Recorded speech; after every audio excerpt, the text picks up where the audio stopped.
Friend जरदा store के मालिक अलहाज सलीम सेठ सौदागर की जानिब से इफ्तार की दावत का एहतमाम किया गया। फ्रेंड जरदा स्टोर के मालिक अलहाज सलीम सेठ सौदागर की जानिब से रॉयल गार्डन फंक्शन हॉल में इफ्तार व दावत ताम का एहतमाम किया गया।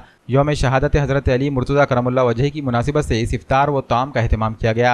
इस दावत में सैकड़ों की तादाद में रोज़ेदारों ने शिरकत की। इफ्तार से क़ाबिल ख़ुसूसी दुआओं का एहतमाम भी किया गया। अहम बात यह रही कि सलीम सेठ सौदागर की वालदा अस्पताल में ज़ेर इलाज हैं, इसलिए इस दावत इफ्तार से क़ब्ल इनके लिए भी ख़ुसूसी दुआ का एहतमाम किया गया। सलीम सेठ सौदागर ने इनकी वालदा की सेहत याबी के लिए तमाम लोगों से दुआओं की अपील की है। अल्लाह तेरे नाम लेवा है। अल्लाह हजरत अली रज़ियल्लाहु के सदक़े में रब्बुल आलमीन तेरी बारगाह में दुआ करता हूं रब्बुल आलमीन। अल्लाह मौला अली के सदक़े में रब्बुल आलमीन मजलिस हाज़िरीन हम सब की तमाम आफत मुसीबत हमारे अम्मी के आफत मुसीबत परेशानी बला को करते या अल्लाह तुझे तेरे नाम के साथ 70 में हजरत अली रज़ियल्लाहु ताला अन्हु के खानदान का वास्ता शोधा करबला का। MCN उर्दू न्यूज़ में आज बस इतना ही। कल फिर मुलाकात होगी। आदाब।